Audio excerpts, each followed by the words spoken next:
So I stumbled on a question online where someone asked if it is morally okay for a married woman to have children with another man if her husband does same. What do you guys think? Hold that thought. First, let me welcome you to this episode of So This Happened, where we highlight and review stories that made the buzz recently. I'm your host, Margaret Osazua Efuge. Now, let's delve into this gist proper. Gospel singer Sammie Okposo recently made a public confession to his wife after he cheated on her with one American-based lady identified as African doll when he traveled. According to Okposo, it was an unfortunate incident which happened on his recent trip to the United States of America. Beyond apologetic, if I say so myself, he accepted that his actions were inappropriate and he was really ashamed that he caused his dear wife and family pain. He also appealed to all that have been part of his ministry that he was truly sorry for disappointing them. Now this matter, though serious, still seemed not until anti-side chick African doll decided to speak up, should I say grant an interview, where she spoke about how she knows that what they did was wrong, how they both didn't use protection, how she feels he didn't handle it properly by ignoring her, as according to her, no woman on earth will feel okay being abandoned or thrown to the side. Then she now went on to say she will keep the baby as she doesn't believe in abortion. She even quoted the scriptures to justify herself. She said, "Let he that is without sin cast the first stone." She even continued by saying that it wasn't her intention to hurt anybody, but to bring life to the situation. Well done. Well done, you are doing well. The two both of you that are supposedly adults had an affair and didn't think to use protection. You are now seeking attention by calling him out. You didn't know that he has a wife, Abi. Sometimes we ask ourselves the question, what is going on in this our world? How much exactly does a man's life cost?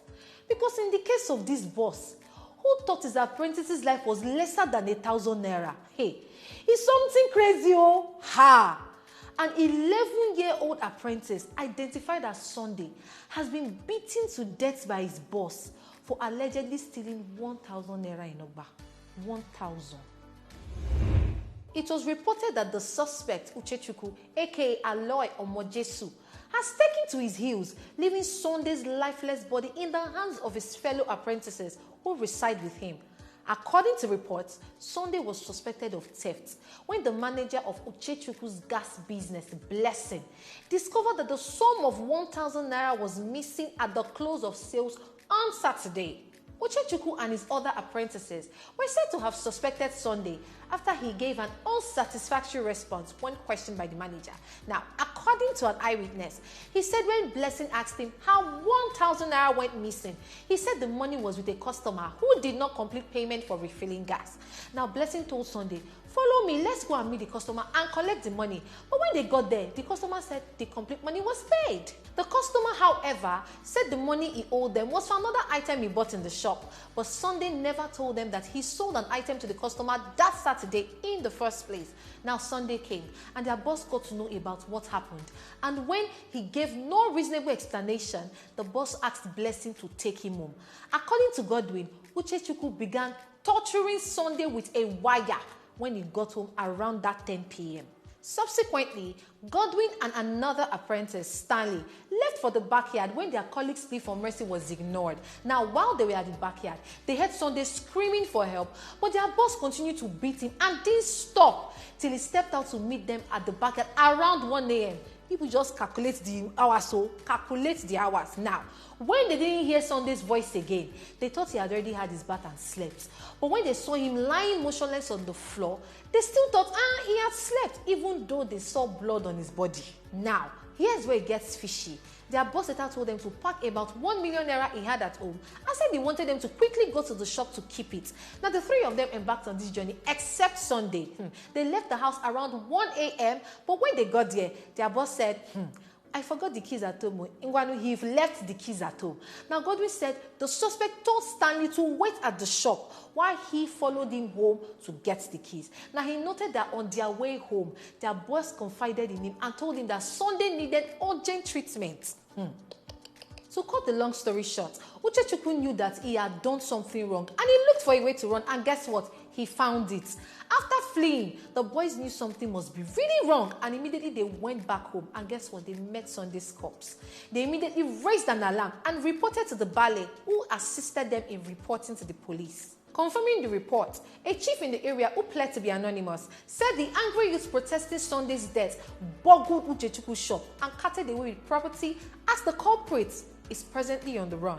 As of the time of filing this report, the state's police public relations officer, CSP Adekunle Ajishebutu, did not comment on the matter when contacted, but vowed to get back with more details. So tell me, what happened to taking the money from his salary? What happened to punishment? Why beat him to death over what? 1,000 naira? You should have just laid him off if you didn't believe him in the first place. Killing him is wicked now, mean, terrible, name it, evil. I pray that the Lord catches up with you. Honestly, I really pray. Nigerians almost shattered this table on this my story. Ha! Free DNA testing care. Anyways, the Minister of State for Health, Dr. Olorunimbe Mamura, on Tuesday debunked news that the federal government planned to start conducting free DNA testing for Nigerians, as it was earlier reported that Nigerians went on Twitter with claims that the minister had said government hospitals and clinics would conduct free DNA tests. Reacting to the news, a tweet with the username Chijioke, PhD, was among the first to tweet about the free DNA test, attributing the statement to a health minister. He said, there will be free DNA tests in government-owned hospitals from June this year.